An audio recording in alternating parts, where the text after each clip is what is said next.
오늘 하나님 말씀은 디모데후서 2장 3절에서 5절에 있는 말씀을 함께 보도록 하겠습니다. 제가 받들어 읽어드리겠습니다.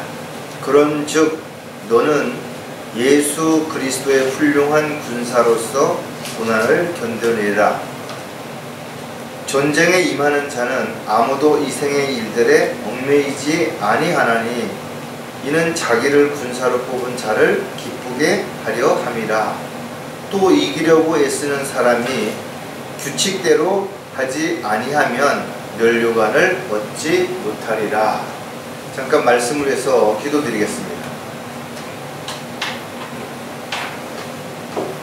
설 연휴 동안 저희들 안전하게 지켜주시고 또 가족들과 만나서 좋은 시간 나눌 수 있게 해주셔서 감사를 드립니다.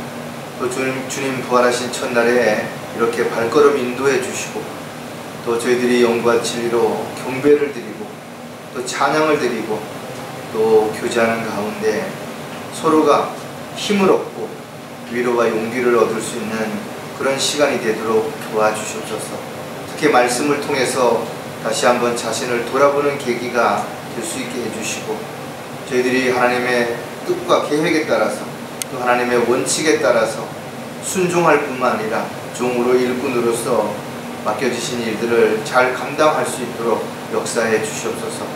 오늘도 주님 함께 해주시는 가운데 저희들이 마음과 또 몸과 또 모든 삶이 주 안에서 참으로 여유를 가지고 오직 주님만을 바라보며 다시 오실 주님을 간절히 삼엄히 기다리는 저희들의 생애가 되도록 인도해 주시옵소서. 다시 오실 우리 주 예수 그리스도의 이름으로 기도드렸습니다. 교차로에 신호등이 있는데 운전을 하는 사람들이 빨간불이 있으면 서고 파란불이 있으면 가죠. 만약에 이런 부분들이 서로 간의 질서가 지켜지지 않는다면 아마 많은 사고가 나거나 아니면 자동차가 뒤엉켜서 불편하고 또 가는 길이 많이 더뎌질 겁니다. 또 계단을 올라갈 때 좌측 통행을 하라고 한다든지 또 버스를 탈 때 또 물건을 사고 계산할 때 줄을 서는 것도 하나의 정해진 규칙에 의해서 그렇게 하는 겁니다. 만약에 이런 것들이 나는 내 편한 대로 내가 하고 싶은 대로 한다고 생각을 한다면 공공장소에서 또 공공물건을 사용하는 데 있어서는 여러가지 혼란스럽고 또 무질서한 가운데 다툼과 분쟁이 끊이지 않을 것입니다. 나라에도 법이 있죠. 그 법을 국회의원들이 만듭니다. 이제 다음 달에 총선이 있는데 그 법을 만드는 사람들 중에 법을 위반한 그런 사람들이 많이 있죠. 참 안타까운 일들입니다. 우리가 지켜야 할 법은 크게 6가지가 있는데 헌법, 형법, 형사소송법, 민법, 민사소송법, 상법 이런 것들이 우리가 살아가는 데 있어서 질서를 바로 잡아줘요. 또 잘못한 사람들을 벌을 줌으로 인해서 또다시 반복되는 문제가 생기지 않도록 하기 위해서 이 법이 제정되었지만 안타깝게도 법을 어기는 사람들이 많이 있죠. 불법을 행하는 사람들, 편법을 행하는 사람들, 그런 사람들이 너무나 많기 때문에 사회가 혼란스러워지고 여러 가지 어려움이 생겨나는 것도 사실인 거죠. 그렇다면 그리스도인들이 신앙생활 하는데도 법이 있는가? 물론 법이 있어요. 구약 성경을 읽어보면 이스라엘 백성들에게 하나님께서 율법을 주셔서 그 율법을 지키도록 하셨던 것을 여러분들이 기억을 하실 것입니다. 또 신약에도 보면 사도 바울을 통해서 우리가 그리스도인으로서 또 주님의 종으로 일꾼으로 살아가는데 지켜야 할 지침들을 주셨죠. 이런 것들이 모두가 다 하나의 규칙이고 또 반드시 지켜야 할 그럴 교리이기 때문에 그리스도인들은 자신이 원하는 대로 하고 싶은 대로가 아니라 주님의 종으로서 또 주님의 도구로서 일꾼으로서 반드시 하나님의 원칙에 따라서 그렇게 행할 때 거기에 합당한 상과 유업을 받을 수 있다는 것을 다시 한번 기억하고, 오늘 저와 여러분이 과연 이 세상에서도 국민의 한 사람으로서 법을 잘 지키고 있다면 하나님의 일꾼으로, 하나님의 자녀로서도 법을 잘 지키고 있는지 한 번쯤 자신을 돌아보는 그런 계기가 됐으면 좋겠습니다. 오늘 설교 제목은 규칙대로 하지 아니하면, 반드시 규칙대로 해야 되는데 규칙대로 하지 아니하면 거기에 따른 분명한 불이익이 있다든지, 아니면 징계를 받는다든지, 아니면 주님으로부터 받을 축복을 받지 못하는 결과를 반드시 가져오게 될 거예요. 규칙이라는 말을 우리가 먼저 생각해보면, 사전적으로는 여러 사람이 다 같이 지키기로 작성한 법칙 또는 제정된 질서를 갖다가 규칙이라고 한다는 거죠. 마찬가지로 신앙생활에서의 규칙은 하나님께서 정하신, 그리고 그리스도인들이 반드시 지켜야 할 그런 법이 규칙이라는 것도 우리는 반드시 알아야 될 것입니다. 사도 바울이 고린도 교회에 편지하면서 모든 일을 품위 있게 하고 또 질서 있게 하라 이렇게 권면하고 있죠. 질서가 깨어지면 여러 가지 문제들이 생기고 어려움이 생기고, 그로 인해서 발생되는 다툼이라든지 분쟁이라든지 이런 것들이 서로를 불편하게 하기 때문에 반드시 법을 어겼을 때는 예외 없이 그 법에 합당한 처벌을 받아야 되는 것이죠. 그런데 오늘날 많은 사람들이 법리적 해석이라는 것을 앞세워서 교묘하게 법을 어기고, 또 법을 어긴 사람이 그것을 법이 어겨지지 않은 것처럼 교묘하게 만들어서 빠져나가는 이런 안타까운 일들이 있지만, 그러나 사람들을 속이고 법망을 피해서 자신의 유익을 얻었다 할지라도 결국 언젠가는 자신이 행한 대로 모든 것을 처벌받게 되는 그런 것들을 저와 여러분이 알고 있기 때문에 어떤 이유에서든 우리가 법을 어기면서 유익을 얻고자 하는 이런 어리석은 삶을 살아서는 안 된다는 것이죠. 또 데살로니가 후서에서도 보면 우리 주 예수 그리스도의 이름으로 너에게 명하노니 무질서하게 행동하고 우리에게서 받은 전통을 따라 행하지 않는 모든 형제를 멀리하라. 하나님의 뜻대로 살지 않는다면 그들과의 가까이 지내는 것들 자체가 오직 어쩌면 그들에게 동조하는 경우가 되고, 또 묵인함으로 인해서 같이 그 죄에 연루하게 되는 이런 어리석은 상황이 벌어질 수 있다는 것. 따라서 하나님의 원칙에 따라서 우리는 행한 대로 보상해 주시는 것을 믿어야 되는 것입니다. 내가 뭔가 주님을 기쁘시게 해드린 것이 없다면, 주님께 영광을 돌려드린 것이 없다면 주님으로부터 상과 유업을 기대할 수 있는 것은 아무것도 없는 것이죠. 또 아무리 사람들이 모르고 자신만이 알고 있다 하더라도 죄를 짓거나 하나님의 뜻과 계획에서 벗어나서 엉뚱한 짓을 했다면 반드시 거기에 대해서 징계를 받거나 어려움을 겪게 될 수 있다는 거죠. 너희는 서로의 짐을 지라 그리하여 그리스도의 법을 이루라. 하나님께서는 우리 각자가 져야 할 십자가를 허락하신 것이죠.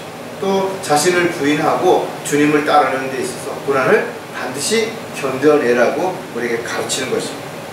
따라서 저와 여러분이 남들보다 더 많이 한다든지, 더 열심히 한다든지, 더 빨리 한다든지, 그보다 더 중요한 것은 과연 내가 하는 일이, 또 내가 하고자 하는 것이 하나님께서 원하시는 것인지, 또 하나님의 법에 따라서 규칙대로 행하는 것인지를 먼저 살펴봐야 되는 것이 우선순위라는 것이죠. 왜? 우리가 하나님의 규칙대로 하지 않으면 아무리 육신적으로는 많은 열매를 맺고 성공했다 할지라도 하나님 보시기에는 합당하지 않을 뿐만 아니라 헛된 삶은 살아가는 결과이기 때문에 그렇다라는 거죠. 따라서 저와 여러분이 모든 것들을 생각하고 또 결정하고 실행할 때는 이것이 하나님을 기쁘시게 해드리는 일인지, 또 하나님께서 원하시는 일인지, 하나님께서 나에게 맡기신 일인지를 정확하게 살펴보고 이것이 하나님의 뜻과 계획에서 벗어나는 것이라면 그것을 해서 어떤 유익이 있다 하더라도 절대로 그것을 해서는 안 될 뿐만 아니라 만약 그것을 하고 있는 것을 발견했다면 즉시 멈추고 돌이켜야 되는 것이죠. 따라서 저와 여러분이 주님 오실 때까지 주님이 각자에게 맡겨주신 일들을 또 맡겨주신 장소에서 최선을 다해서 행함으로 인해서 주님 앞에 섰을 때 잘했다고 칭찬 들을 수 있는 저와 여러분이 되시기를 다시 한번 부탁을 드리겠습니다. 자, 그렇다면 규칙대로 하지 아니하면 어떤 결과가 발생되는지를 세 가지를 살펴볼 텐데, 가장 먼저 규칙대로 하지 아니하면 영적인 삶을 살 수 없다. 영적인 삶을 살 수 없으면 어떻게 해요? 육신적인 삶을 살아갈 수밖에 없다라는 거죠. 따라서 많은 그리스도인들이 구원받은 이후에도 영적으로 살지 못하고 육신적인 삶을 살아가는 이유는 너무나 간단한 겁니다. 그가 하나님의 명령에 순종하고 규칙대로 살려고 하지 않기 때문에 그런 것이죠. 왜냐하면 하나님의 규칙대로 살아가기 위해서는 반드시 여러 가지 어려움이 생기죠. 또 고난과 시련과 역경들이 수반되기 때문에 많은 사람들이 주님을 따르는 좁은 길을 선택하기보다는 평탄하고 자기가 원하는 길을 가려고 한다는 거죠.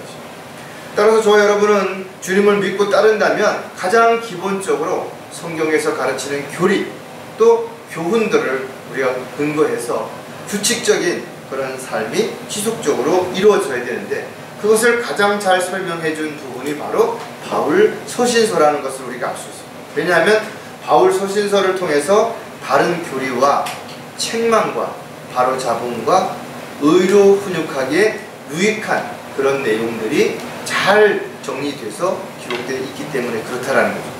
따라서 그리스도인들이 모든 일에 있어서 성경은 죽게 하듯 하고 또 말과 행실에 있어서도 주님께서 하신 것처럼 그렇게 하라는 거죠. 그래서 저와 여러분이 늘 주님을 본받고 또 주님의 말씀에 따라서 주님이 원하시고 기뻐하시는 그런 도구로 일꾼으로 살아갈 때 하나님 자녀답게 살 수 있는 것이고, 또 그리스도의 군사로서 승리하는 그런 삶을 얼마든지 살아갈 수 있다는 거죠. 저와 여러분이 만약에 규칙에서 벗어나서 자기가 좋은 대로 육신적인 삶을 살아간다고 한다면 그가 아무리 열성을 가지고 헌신적인 삶을 사는 것처럼 보인다 할지라도 결국은 신앙생활이 아닌 종교생활에 불과하다는 것을 반드시 우리는 기억을 해야 될 것이죠. 따라서 영적인 삶을 살기 위해서 가장 먼저 우리가 생각하고 또 해야 되는 일은 바로 하나님의 말씀에 따라 그 규칙에 따라서 믿고 실행하는 것이다. 이것을 절대로 우리가 간과해서는 안 될 것입니다. 자, 영적인 삶을 살 수 없는 그런 이유를 또 몇 가지를 생각해 볼 텐데, 그 첫 번째가 육신적이기 때문이라는 것입니다. 우리가 육신적이든지 영적이든지 둘 중에 하나죠. 구원받은 이후에 성령님을 통해서 우리가 새로운 성품을 가지고 또 하늘에 있는 것들을 소망하며 영적인 삶을 살고자 하는 마음도 있지만, 여전히 아직까지도 내 안에는 타락한 옛성품들이 남아있기 때문에 육신적인 삶을 살고자 하는 마음도 있는 것이에요. 그래서 우리는 생활에 따라서 또 환경에 따라서 여건에 따라서 끊임없이 갈등을 느끼고 방황하는 이유가 이 두 마음이 싸우기 때문에 그런 거지. 사도 바울도 그것을 고백하고 있다. 내가 주님을 믿고 주님의 뜻대로 살고자 하는 마음이 있지만 그러나 또 여전히 이것을 반대하는 것들이 내 안에서 나를 막는 것이다. 따라서 저와 여러분이 영적인 일보다 육신적인 일을 먼저 생각한다면, 하나님 일보다 사람의 일을 먼저 생각한다면 결국은 육신적인 삶을 살아가고 있다는 것을 스스로 입증하는 것이. 고린도후서 4장 18절에 보면 우리가 바라보는 것은 보이는 것들이 아니요 보이지 않는 것들이라. 이는 보이는 것들은 잠깐뿐이지만 보이지 않는 것들은 영원하기 때문이죠. 저와 여러분이 과연 바라보는 것들이 무엇인가 이거죠. 이 세상에 있는 것들인가? 세상에서 사람들이 좋아하고 가지고 싶어하는 것들인가? 그렇다면 여전히 저와 여러분 육신적인 것이 분명하다라는 거죠.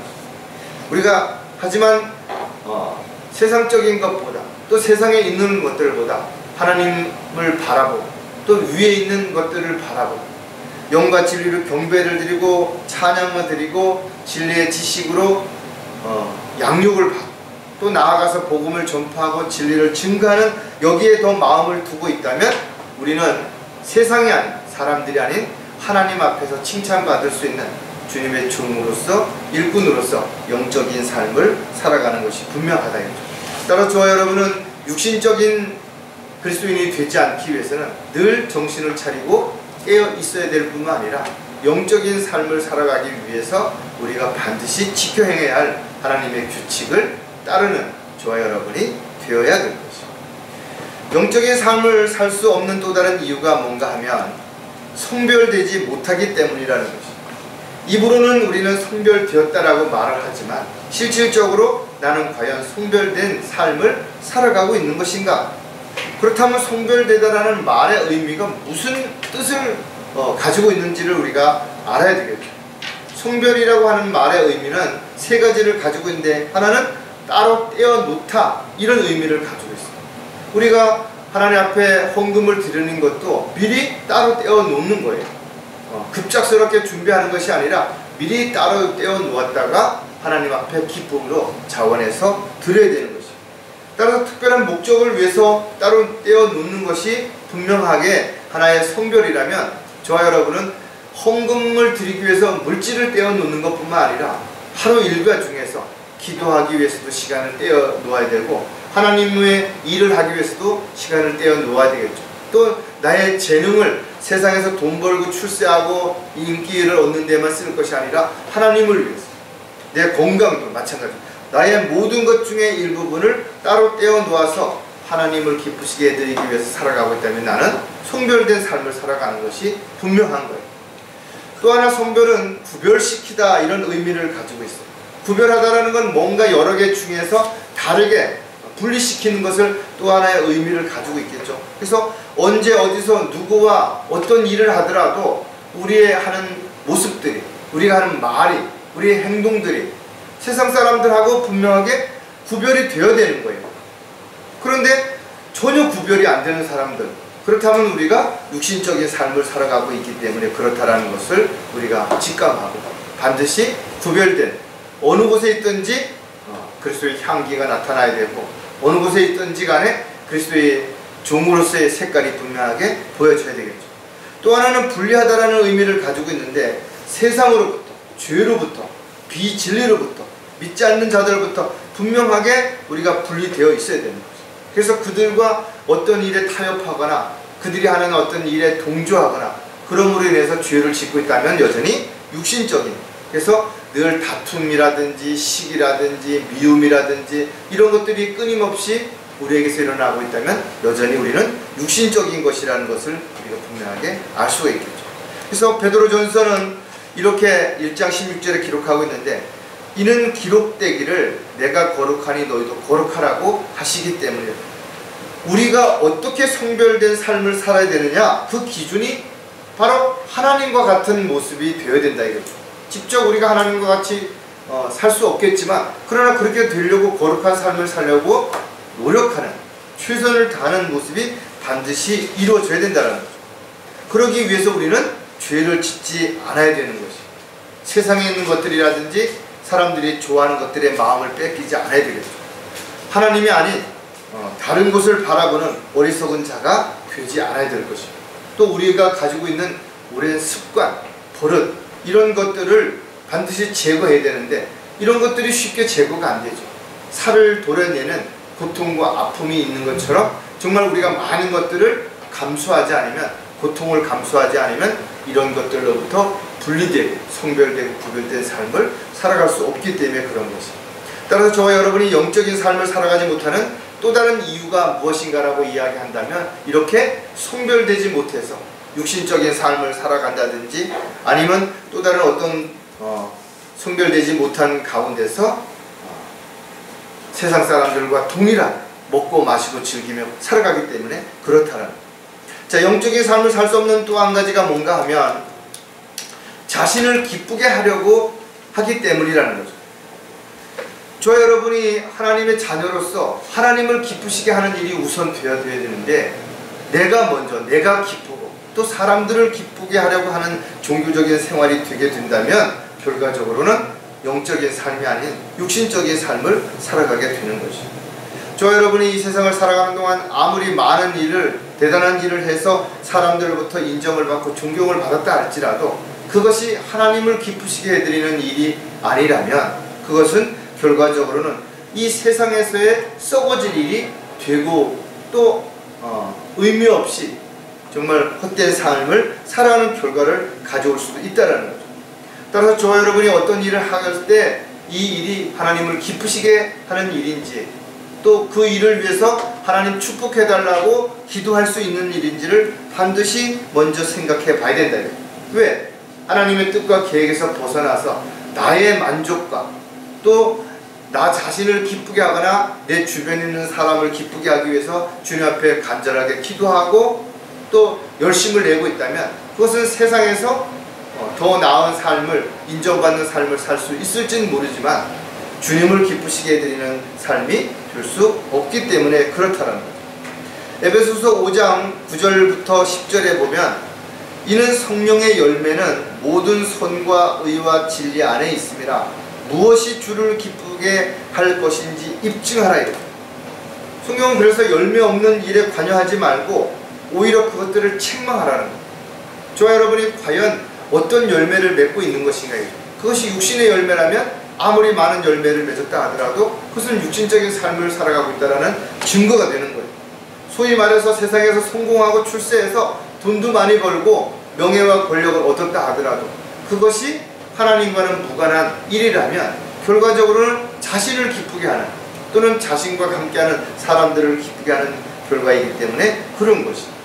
그래서 성경은 세상과 일치하지 말고 생각을 새롭게 함으로써 변화를 받아 하나님의 선하시고 기뻐하시고 온전하신 뜻이 무엇인지를 스스로 입증하라는 거죠.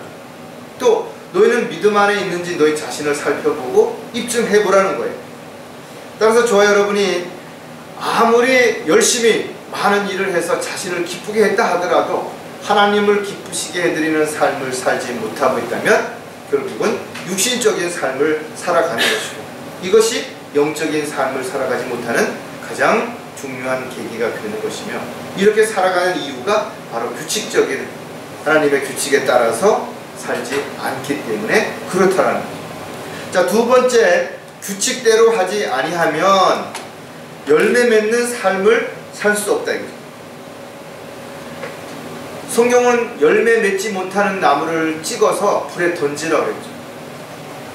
열매가 맺어지지 않는 나무라면, 과일나무라면 그것이 과연 무슨 유익을 줄 수 있겠냐 이거죠. 따라서 저와 여러분은 이 세상을 살아가는 동안에도 아무런 열매 없이 그저 있는 둥 없는 둥 뭘 하는 것처럼 안 하는 것처럼 그냥 그렇게 살아서 아무런 열매도 없는 삶을 살았다고 한다면 참으로 무가치한 무의미한 그런 삶을 살았다라는 결과를 가져오는 것입니다. 저와 여러분이 열매를 맺기 위해서는 뭔가 열심히 일을 해야 되겠죠. 그 일을 하기 위해서는 우리의 힘이 있어야 되는 것입니다. 그래서 우리가 세상에서도 힘이 없으면 일을 할 수가 없어요. 그러나 특히 하나님의 일을 하기 위해서는 하나님의 능력이 반드시 필요한 것입니다. 하나님의 능력은 성령을 통해서 우리가 할 수 있는 것이기 때문에 사도 바울의 고백처럼 내가 가장 약할 때 오히려 가장 강해질 수 있는 것은 성령을 따라서 하나님의 능력 가운데서 일할 수 있는 도구가 되기 때문에 그것이 가능하다는 거죠. 따라서 저와 여러분은 지금까지 어떤 열매를 맺었는지를 한 번쯤 점검해 볼 필요가 있는 것입니다. 그리고 내가 과연 하나님이 기뻐하시고 원하시는 그런 열매들, 즉 성경에 가르치는 성령의 열매를 내가 맺고 있다면 참으로 잘하는 것이고 그런 열매들을 인해서 맺어진 결과로 우리가 주님 앞에 섰을 때 거기에 대한 상과 유업으로 보상을 받게 될 뿐만 아니라 주님의 영광에 참여할 수 있는 특권을 누리게 될 것이고 또 주님과 함께 공동 상속자가 되어서 우리가 천년 동안 왕으로 통치할 뿐만 아니라 영원히 하나님과 함께 예루살렘에서 살 수 있는 결과를 가져오는 것입니다. 따라 저와 여러분이 주님을 만난 이후에 어떻게 살았냐에 따라서 그 열매로 주님 앞에서 평가를 받게 될 것이고 그것이 천년왕국에서 어떻게 왕으로 통치할 것인지 또 유업을 어떻게 받아서 어떻게 생활할 것인가에 대한 평가가 이루어진다는 것을 반드시 기억한다면 반드시 열매 맺는 저희와 여러분의 생활이 지속되어야 될 것입니다.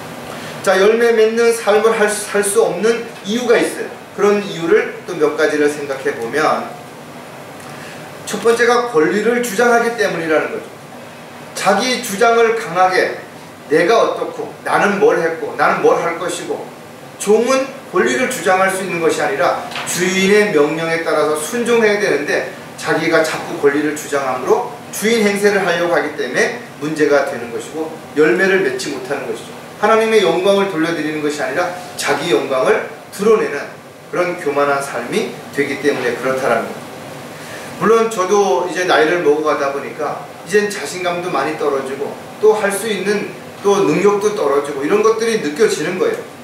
그러나 아직도 우리가 주님의 종으로서 해야 할 일들이 분명히 있다라고 한다면 욕심내지 말고 작은 일이지만 있어야 할 자리에서 최선을 다해서 주님께 영광을 돌려드리는 삶을 살아가는 그런 저와 여러분이 반드시 되려면 먼저 주장하기보다, 권리를 주장하기보다 오히려 주님께서 맡겨주신 것들에 대해서 감사하고 또 자신이 뭔가 할 수 있는 일에 대해서 감사할 수 있는, 그래서 주님께 영광을 돌려드리는 저와 여러분의 삶이 반드시 되어야 될 것입니다. 고린도전서 6장 20절을 보면 너희는 값을 치르고 산 것이니 그러므로 하나님의 것인 너희 몸과 너희 영으로 하나님께 영광을 돌려드리라. 저와 여러분은 하나님께서 피로 값을 치르고 사셔서 하나님의 것이라는 거죠. 그러니까 내 몸을 내가 주장할 수 없어요. 다만 하나님께서 그 몸을 우리에게 위탁하셨다면 그 몸을 어떻게 활용하고 어떻게 그 몸을 통해서 열매 맺는 삶을 살 것인가, 그것이 저와 여러분에게 주어진 또 하나의 어떤 사명이 될 수 있다는 것이죠. 따라서 자신의 권리를 주장하기보다는 오히려 마땅히 종으로서 해야 할 책임과 의무를 소홀히 하지 않는 그런 저와 여러분이 되어야 될 것이고, 또 자신의 몸을 잘 관리해서 언제든 주님이 쓰시고자 할 때 주님 앞에 내어드릴 수 있는 준비된 그런 저와 여러분의 삶이 바로 지속되어야 될 것입니다. 그래서 건강한 몸을 유지하는 것도 참으로 그리스도인의 삶에 있어 중요하지만 또 영적인 건강을 유지하는 것도 참으로 중요하다.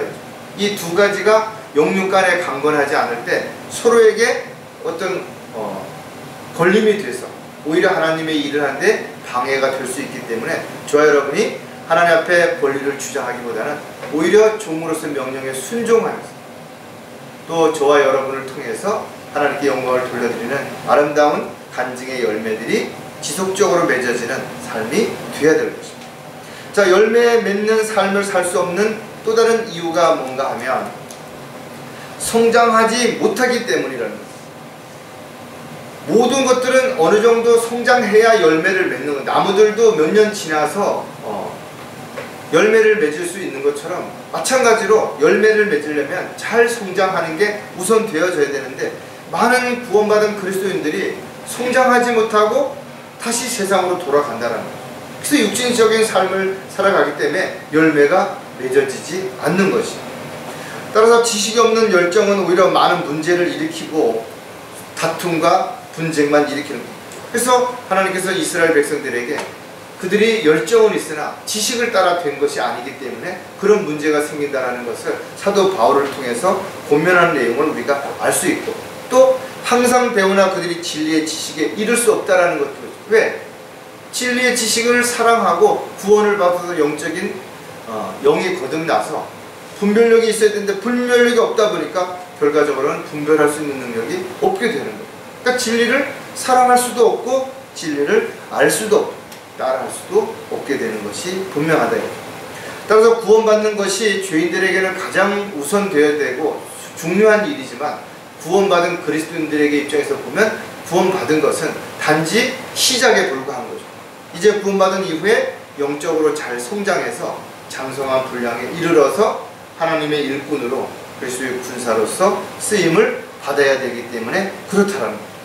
자, 에베소서 4장 13절에 보면 우리 모두가 믿음의 하나됨과 하나님의 아들을 아는 지식의 하나됨에 도달하게 하고 온전한 사람이 되어 그리스도의 충만한 장성한 분량에까지 이르게 하려 하심이라. 우리가 주님의 도구로 일꾼으로 쓰임받기 위해서는 반드시 성장해야 되는 것이죠. 또 영적인 전쟁에 나가가지고 그리스도의 군사로 싸우기 위해서는 반드시 성장해야 되죠. 왜냐하면 기저귀 차고 나가서 전쟁터에 가서 무슨 싸움을 할 수 있냐 이죠. 총을 다룰 줄도 모르는 사람이 총을 들고 나가서 어떻게 쏠 수 있겠어요? 반드시 저와 여러분은 진리의 지식에 이르러야 됩니다. 왜? 하나님께서 원하시는 것은 모든 사람들이 구원을 받는 것, 그리고 그 다음에 구원받은 사람들이 진리의 지식에 이르기를 원하시는 거죠. 더 나아가서 진리의 지식에 이르러서 장성한 분량이 되었을 때 비로소 단단한 음식도 소화시킬 수 있을 뿐만 아니라 언제 어느 때 누구를 만나더라도 소망에 대한 것들을 잘 설명할 수 있는 준비된 그리스도의 일꾼이 될 수 있기 때문에 그렇다라는 거죠. 따라서 반드시 성장해야 되고, 성장하지 못한 사람들은 결국은 열매를 맺지 못하는 육신적인 삶을 살아가는 삶이 될 수밖에 없는 것이. 또 한 가지 열매 맺는 삶을 살 수 없는 이유가 뭐냐 하면 믿음으로 하지 않기 때문이라는 거죠. 하나님의 일은 반드시 믿음으로 해야 되는 것이. 왜? 믿음으로 하지 않으면 하나님을 기쁘시게 할 수 없기 때문에 그렇습니다. 이스라엘 백성들이 왜 광야에서 다 죽었는가? 그들은 가나안 땅을 바라보면서 들어가지 못한 것들은 그가 믿음을 접목시키지 못했기 때문에 그런 거죠. 믿음을 실행하지 못했기 때문에 그렇다라는 거죠. 따라서 저와 여러분이 승리를 하기 위해서 건강도 중요하고 진리의 지식도 중요하지만 하나님께서 돌봐주심과 또 특히 우리가 영적 전쟁에서 승리하기 위해서는 반드시 필요한 것이 있는데 그것이 바로 믿음이라는 사실이라죠. 그래서 저 여러분이 믿음이 없이 하는 것은 오히려 죄가 되는 것이고, 믿음으로 하지 않고 의심하는 것들은 결과적으로 그 일들을 지속할 수 없는 결과를 가져오게 되는 것이죠. 요한일서 5장 4절에 이는 하나님께로부터 태어난 자는 누구든지 세상을 이기기 때문이라 세상을 이기는 승리는 이것이니 곧 우리의 믿음이라. 저와 여러분이 승리할 수 있는 유일한 방법은 믿음으로 모든 것들을 행했을 때, 또 우리가 성령의 능력 가운데서 행했을 때, 또 우리가 기도함으로 하나님이 능력을 주시고 지혜를 주셨을 때 우리가 승리할 수 있게 되는 것이죠.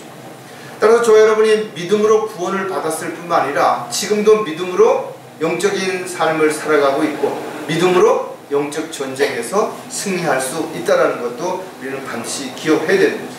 따라서 성경에 기록되어 있는 말씀을 우리가 단지 아는 것이 아니라 반드시 믿어야 되겠죠. 또 우리가 믿음으로 끝나는 것이 아니라 그것을 믿었으면 그것을 실행하라고 하신 명령에 따라서 실행할 때 놀라운 하나님의 능력이 나타나고 그로 인해서 아름다운 간증의 열매들이 맺어지기 때문에 그렇다라는 거죠. 따라서 저와 여러분이 열심을 하되 최선을 다하되 그것이 하나님이 원하시고 기뻐하시는 하나님의 뜻과 계획에 따라서 규칙을 잘 지켜지는 열매 맺는 삶이라면 참으로 잘하는 것이다. 그러나 그렇지 못한 상황이 된다면 아무리 많은 열매를 맺었다 하더라도 그것은 육신적인 열매를 맺는 것이기 때문에 하나님 보시기에 참으로 안타깝고 어리석은 삶을 살아가는 종에 불과한 것이 되기 때문에 그런 것이. 자, 마지막으로 규칙대로 하지 아니하면 주님의 뜻대로 살 수 없다라는 거죠. 하나님의 법을 지키지 않는다면서 어떻게 하나님의 자녀로서, 하나님의 일꾼으로서, 하나님의 도구로서 쓰임을 받을 수 있겠냐라는 거죠. 그래서 저와 여러분은 모든 일을 할 때 주님의 뜻대로 하고 있는지를 살펴봐야 되는 거죠. 그래서 우리는 기도할 때 제가 지금 가야 되는지 아니면 기다려야 되는지 반드시 물어봐야 되는 거예요. 제가 지금 이 일을 해야 되는지 하지 말아야 되는지도 당연히 주님으로부터 물어보고 종으로서 주인이 시키는 일에 그 일에 헌신하는 것이야말로 가장 올바른 자원에서 기쁨으로 행하는 자세가 분명하다라는 거예요. 따라서 모든 일을 하는 데 있어서는 반드시 규칙이 있는 것이, 일을 맡기시지 않았는데 자기가 뭔가 일을 하겠다고 나서는 것도 문제가 되는 것이고, 자기 생각이나 자기 기분에 따라서 열심히 해놓고 그것이 하나님의 뜻이라고 그렇게 이야기하는 것도 문제가 되는 것이고, 하나님의 일은 그 결과만 중요시하는 것이 아니라 과정도 동기도 반드시 중요하기 때문에 이것이 정말 하나님으로부터 비롯된 것인지 또 하나님께서 나에게 친히 맡기신 것인지 이런 것들을 점검하고 확인해 보는 것은 반드시 필요하다 이거죠.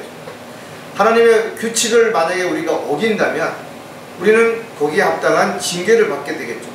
그러나 아무런 징계도 없다. 그러면 우리는 여전히 하나님의 일꾼으로 인정을 받고 하나님이 우리에게 일을 맡기신 것이 아니라는 것도 분명하게 기억해야 될 것입니다. 왜? 하나님은 규칙을 어기는 일꾼을 하나님의 일꾼으로 사용하지 않으시기 때문에 그런 것입니다. 따라서 세상적인 방법으로 인간적인 경험을 가지고 아무리 열심을 내고 겉으로 보기에는 흉내를 내는 것처럼 보인다 하더라도 하나님께서 그에게 맡기신 일이 아니라면, 원하시는 일이 아니라면 그는 하나님의 뜻 가운데서 행하는 것이 아니기 때문에 결과적으로는 주님의 뜻대로 살 수가 없게 되는 거지. 따라서 저와 여러분이 오늘도 마찬가지고 내일도 마찬가지고 앞으로 주님 오실 때까지 어떤 일을 하기 전에 반드시 먼저 그 일이 주님께서 나에게 맡기신 일이고 원하시는 일인지 기뻐하실 만한 일인지를 반드시 확인해보고 주님의 뜻에 따라서 행동하는, 또 최선을 다할 수 있는 그런 신실한 주님의 종료 일꾼이 반드시 되어야 될 것입니다.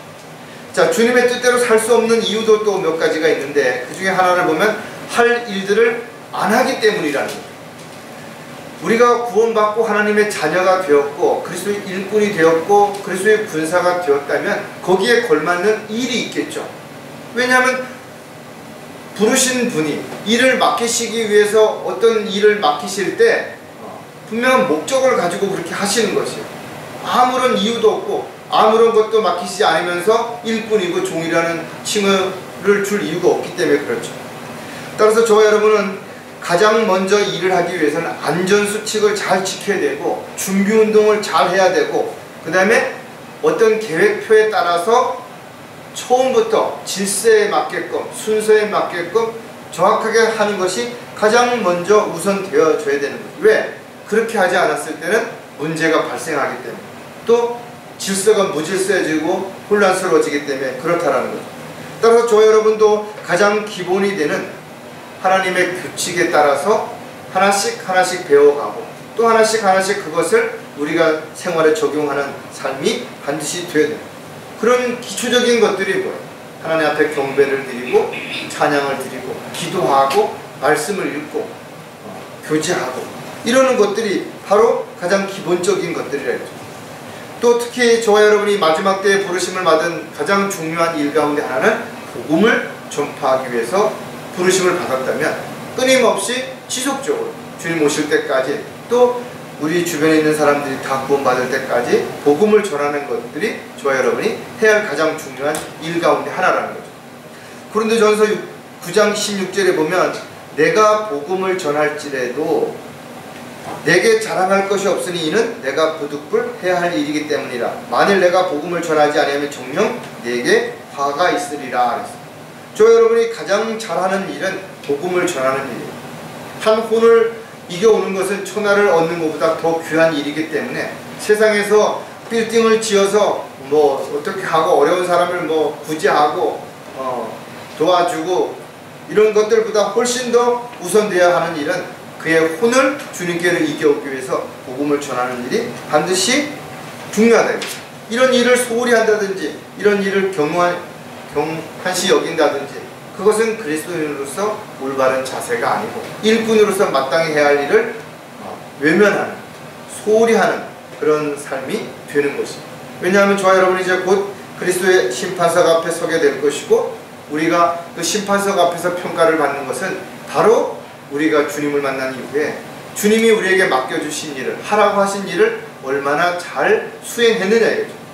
10달란트 받은 사람은 10달란트 받은 만큼, 5달란트 받은 사람은 5달란트 받은 만큼, 3달란트 받은 사람은 3달란트 받은 만큼 최선을 다했다면 잘했다고 칭찬을 받게 되는 것이죠. 따라서 누구보다 더 많이 일을 하고 적게 하고 그것이 중요하지 않다 이거죠.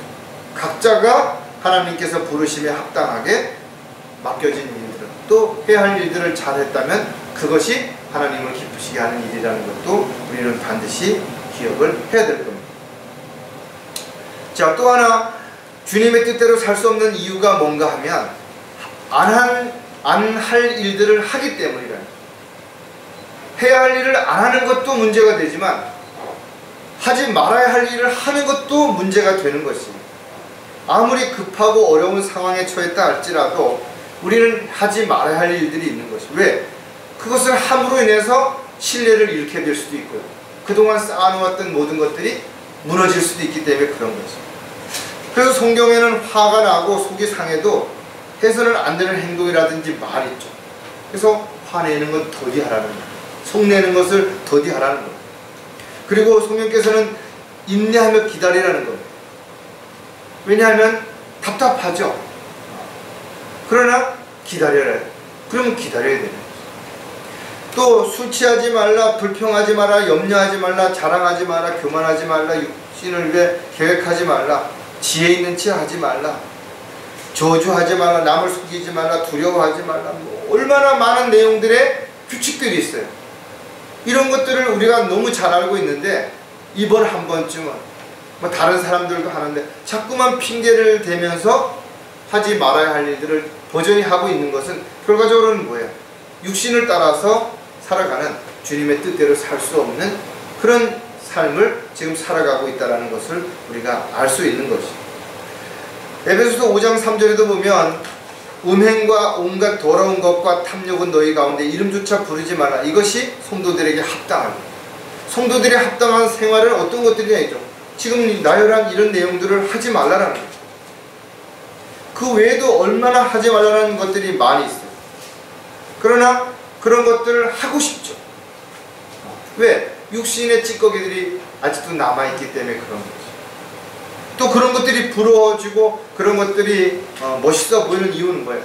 여전히 육신에 있는 것들이, 세상에 있는 것들을 바라보고 그것에 마음을 두고 있기 때문에 그렇다는 거예요. 따라서 해서는 안 되는 일을 하면서도 하나님의 어떤 복을 받기를 기대한다든지 이러는 것들은 참으로 어리석은 삶이 되는 것이죠. 따라서 저와 여러분은 복을 받으려면 복 받을 일을 해야 되는 것이고, 또 하나님이 싫어하시고 하나님께서 금하시는 일은 절대로 하지 않는 그런 생활이 지속적으로 이루어져야 된다는 거죠. 따라서 저와 여러분은 세상의 축복이 아니라 영원한 축복인 위로부터 오는 주님으로부터 받는 놀라우신 하나님의 은혜와 사랑을 받았다면 그 은혜에 합당한 삶을 살아가는, 그래서 주님의 뜻대로 사는, 주님께 영광을 돌려드리는 삶이 지속돼야 될 것이죠. 자, 주님의 뜻대로 살 수 없는 이유를 하나 더 보면 필요를 구하지 않기 때문이라는 거죠. 하나님의 일을 하기 전에 우리가 반드시 해야 되는 일은 뭐예요? 기도하는 일입니다. 왜? 기도를 통해서 그 일이 하나님께서 나에게 맡겨주셨는 것인지, 또 그 일을 언제 해야 되는지, 시기와 방법, 장소, 대상, 이런 거를 정확하게 알 수 있기 때문에 그런 거죠. 그래서 기도는 그리스도인들에게 주신 하나님의 특권이고, 특권 가운데서도 우리에게 필요를 공급받을 수 있는 가장 중요한 특권이라는 것이. 그래서 저와 여러분이 필요하다면 주님 앞에 구해야 되는데, 구하지 않기 때문에 필요를 공급받지 못한다는 거죠. 잘못 구하기 때문에 공급받지 못하는 거죠. 의심하기 때문에 공급받지 못하는 거죠. 주님 보시기에 옳게 행하지 못하기 때문에 공급받지 못하는 거죠. 그렇다면 우리가 필요를 구하려면 자신이 필요를 구하는 것이 합당한지를 먼저 알아야 되겠죠. 그 다음에 필요한 것을 구했다면 의심하지 말고 믿고 기다릴 수 있어야 될 것입니다. 이렇게 기도하는 삶을 살아가는 사람들은 언제든 주님의 인도하신 가운데 주님의 뜻대로 살아갈 수 있기 때문에 그렇다는 거죠. 자, 요한복음 15장 7절에도 보면 너희가 내 안에 거하고 내 말들이 너희 안에 거하면 너희가 원하는 것은 무엇이나 구하라. 그러면 너희에게 이루어 주시리라. 저와 여러분이 예수 그리스도를 믿고 구원받을 때 성령께서 우리 안에 오셔서 내 안에 거하시죠. 우리의 영이 하나님의 영 안에 거하시는 거죠. 그래서 우리는 하나님과 교제할 수 있는 것이고 늘 주님과 함께 동행할 수 있는 것입니다. 하나님은 우리를 결코 떠나지도 아니하시고 버리지도 아니하신다고 약속하신 것을 우리가 기억한다면 언제 어디서든 우리는 주님 앞에 구할 수 있는 것이고, 또 우리가 주님의 이름으로 구했다면 주님은 반드시 기도에 응답해 주신다는 것. 따라서 저와 여러분은 가장 필요한 육신적인 것들부터 영적인 것까지 모두 구해야 되는 거죠. 사람이 살아가면서 필요한 육신적인 물질적인 것들, 그 다음에 건강, 또 어떤 관계, 이런 것들도 중요하지만 영적인 것들도 필요하죠. 하나님의 능력도 필요하고 지혜도 필요하고 또 산소망 가운데 흔들리지 않는 믿음도 필요하다는 거죠. 따라서 이와 같은 모든 것들을 주님 앞에 기도함으로 인해서 우리가 구할 수 있다면 우리가 필요를 모두 주님으로부터 충족받을 수 있는 것입니다. 그래서 우리는 더 이상 주님으로부터 받지 않은 것은 아무것도 없다라고 고백할 뿐만 아니라 주님으로부터 모든 것을 받았다면 자랑하지만 오히려 그 받은 것들을 잘 효율적으로 활용함으로 인해서 주님께 영광을 돌려드리는 그런 삶을 얼마든지 살아갈 수 있다라는 거죠. 따라서 저와 여러분이 오늘 말씀을 통해서 다시 한번 기억해야 되는 것은 어떤 경우에도 어떤 상황에서도 또 어떤 대상 앞에서도 반드시 하나님의 규칙대로 행하지 아니하면 우리는 그로 인해서 얻을 수 있는 것들이 없다라는 거죠. 오히려 반대로 얻는 것보다는 손해를 보는 것들이 얼마든지 있기 때문에 영적인 삶을 살기 위해서 또 열매 맺는 삶을 살기 위해서 주님의 뜻대로 살기 위해서는 반드시 하나님의 말씀에 따라 규칙을 지켜야 된다. 그렇지 못하게 되면 육신적인 삶을 살게 되는 것이고 또 육신적인 열매를 맺는 것이고 자기 뜻대로 살아가는 어리석은 그런 삶을 살아가는 삶이 되기 때문에 반드시 오늘 말씀이 한 주간을 살아가는 데 있어서 여러분들에게 또다시 힘이 되고 위로가 되고 또 잣대가 되고 하나의 규칙이 되었으면 하는 바람을 갖게 됩니다. 기도하겠습니다. 하나님 아버지, 하나님의 자녀로서 또 종으로서 일꾼으로서 반드시 하나님의 원칙에 따라 규칙에 따라 살아가는 저희들이 될 수 있도록 인도해 주시고 저희들이 이 원칙에서 규칙에서 벗어난 어리석은 삶을 살지 않도록 주님 붙잡아 주시고 바른 길로 인도해 주시옵소서. 다시 오실 우리 주 예수 그리스도의 이름으로 기도드렸습니다.